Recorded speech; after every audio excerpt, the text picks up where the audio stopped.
ሰላምን ጥዕናን ንኩልኩም ተኸታተልተይ ይኹን እንዳበልኩ ናብ ናይ ልምዓንቲ መደበይ ከኣትው ኣብ ናይ ልምዓንቲ መደበይ ከምቲ ልሙድ ንዓኹም ንተኸታተልተይ የምህር እዩ ኢለ ዝሓሰብክዎ መደብ ሒዘልኩም መፅእ ኣለኹ። ናይ ልምዓንቲ መደበይ ዘልዕሎ ንግሆ ኣብ ቁርሲ ሰዓት እንተበሊዕኹሞም ንሰውነትኩም ንጥዕናኹም ኢቭን ንውዕለኹም እውን ብጣዕሚ ዝጠቕሙኹም እስካብ 7 ዝፅግዑ ዓይነታት ምግቢ ክንርኢና። ብፍላይ ድማ እዘን ምግብታት ንግሆ ኣብ ቁርሲ ሰዓት ናይ ምብላዕ ልምዲ እንተሕዲርኩም ኣብ ዝተፈላለዩ ክፋላት ሰውነትኩም ብጣዕሚ ልዑል ጥቕሚ ትርኢሎም ኢኹም። ብፍላይ ምስ ቆርበት ምስ ጨጉሪ ዕብየት ተታሒዙ ከምኡውን ንጥዕናኹም ልዑል ጥቕሚ ዝህቡ እዮም። እስካብ ናይ መደበይ ፍጻመ ሓቢርኩም ንጽንሑ። ነዚ ቻነል ሓደሽቲ ዝኾንኩም ሰብስክራይብ ብምግባርን ነታ ናይ ደውል ምልክት ብምንካዕን ዝተፈላለዩ ናይ ጥዕና ናይ ፆታዊ ርክብ ከምኡውን ናይ ሓዳርን ናይ ፍቕርን ሂወት ኢንፎርሜሽን ትረኽብሉ ቻነል ስድራ ንኽትኮኑ ብኽብሪ ንሓትት። መደብና ናብ ብዙሓት በፂሑ ተመህርቲ ንክወስድሉ ላይክ ጌርኩም ጀምርዎ። ስድራን ዝኾንኩምኒ እንዳመስገንኩ ናብ መደበይ ክምለስ። ፈለማ ኣብ ቁርሲ እንተበሊዕኹሞ ዝምረፅ ምግቢ ብሉቤሪ እዩ። ብፍላይ ብሉቤሪ ንቆርበትኩም ፅባቐ ንቆርበትኩም ጥዕና ብጣዕሚ ልዑል ጥቕሚ ዘለዎ እዩ።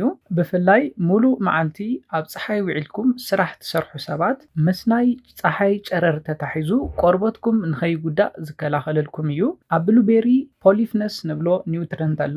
እዚ ፖሊፍነስ ንብሎ ምስ ናይ ፀሓይ ብርሃን ምስ ናብራ ምስ ኣመጋግባ ተታሒዙ ቆርበትኩም ንኸይጉዳእ ዝከላኸለልኩም ኒውትረንት እዩ። ከም ዝፍለጥ ቆርበትና ብዝተፈላለዩ ምኽንያታት ክጉዳእ ይኽእል እዩ።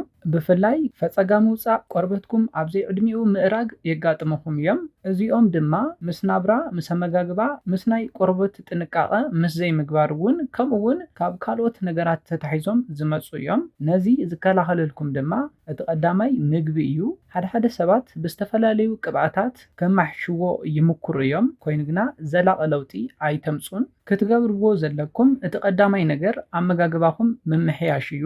ንኣብነት ንብሉቤሪ ወይ ድማ ናይ እንጆሪ ዓይነት ተኽሊ ኣብ ቁርሲ ሰዓት ምብላዕ ክትለምዱ ኣለኩም። እዚ ድማ ንቆርበትኩም ንጥዕናኹም ጥቕሚ ዝህበኩም ከም ዝኾነ ክትፈልጡ ኣለኩም። ንብሉቤሪ ብክልተ መንገዲ ክትበልዕዎ ትኽእል ኢኹም። እቲ ቀዳማይ ንግሆ ኣብ ቁርሲ ሰዓት ምስ ርግኦ ጥሒንኩም ምብላዕ ትኽእል ኢኹም። እቲ ካልኣይ ድማ ከም ሰላጣ ጌርኩም ምስ ሰላጣ እውን ሓዊስኩም ንብሉቤሪ ወይ ድማ እንጆሪ ዝመስል ተኽሊ ክትበልዑ ኣለኩም። ኣብ መበል ካልኣይ ንሪኦ ምግቢ ድማ እንቋቑሖ እዩ። ብዙሕ ሰብ እንቋቑሖ ኣብ ቁርሲ ሰዓት ናይ ምብላዕ ልምዲ ኣለዎ። እዚ ፅቡቕ ልምዲ እዩ።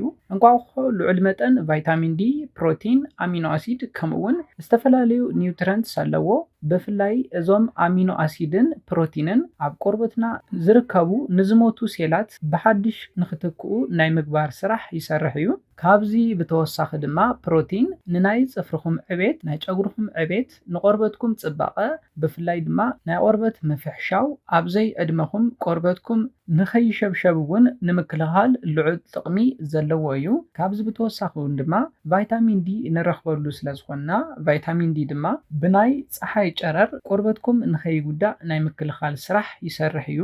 ኣብ መበል ሳልሳይ ንሪኦ ድማ ስፒናች ወይ ድማ ሓምሊ ዝመስል ቆፅሊ ስፒናች ንብሎ ብፍላይ ቫይታሚን ሲ፣ ቫይታሚን ኢ፣ ቫይታሚን ኬ ይርከቦ እዩ። እዚኦም ድማ ዓርሶም ክኢሎም ልዑል ጥቕሚ ዝህቡ እዮም። ቫይታሚን ሲ ፅቡቕ ልስልስ ዝበለ ቆርበት ንክህልወኩም ዝገብር እዩ። ቫይታሚን ኢን ቫይታሚን ኬን ድማ ናብ ቆርበትኩም እኹል ደም ንክበፅሕ ዝገብሩ እዮም። እዚኦም ድማ ንቆርበትኩም ብጣዕሚ ኣድላይ ከም ዝኾኑ ክትፈልጡ ኣለኩም። ካብዚ ብተወሳኺ ድማ ኣብ ቆርበትኩም ጸለምቲ ትኩትኳዓት ንኸይወፁ ናይ ምክልኻል ስራሕ እውን ዝሰርሕ እዩ። ስለዝኾነ ንግሆ ኣብ ቁርሲ ሰዓት ስፒናች ክትበልዑ ክሕብረልኩም ይደሊ።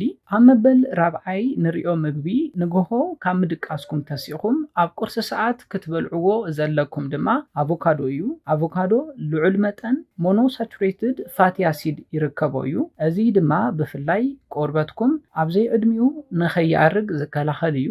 ካብዚ ብተወሳኺ ድማ ምስ ናይ ኣየር ኮንዲሽን ተታሒዞም ናይ ኣየር ኮንዲሽን ምልዋጥ ከጋጥም እንተሎ ቆርበትኩም ንኸይጉዳእ ዝከላኸለልኩም እዩ። ብጨረር ቆርበትኩም ንኸይጉዳእ ዝከላኸል እውን እዩ። ካብዚ ብተወሳኺ ድማ ኣቮካዶ ቫይታሚን ኢ፣ ቫይታሚን ዲ፣ ቫይታሚን ኤ ከም ዘለዎ ዝፍለጥ እዩ። እዚ ድማ ብፍላይ ንኮላጅን ምህርቲ ብጣዕሚ ዝጠቅም እዩ። ኮላጅን ንብሎ ንቆርበትኩም ልዑል ጥቅሚ ዝህብ እዩ። ኮላጅን ኣብ ሰውነትኩም ብልዑል መጠን ብዝተፈጠረ ቁፅሪ ቆርበትኩም ጥዕኑ ዝሓለወ ንክኾንን ጽባቕኡ ሓልዩ ንኽጸንሕ እውን ዝሕግዘኩም እዩ። ስለዚ ኣቮካዶ ልዑል ጥቕሚ ከም ዘለዎ ብምፍላጥ ንግሆ ኣብ ቁርሲ ሰዓት ክትበልዕዎ ኣለኩም።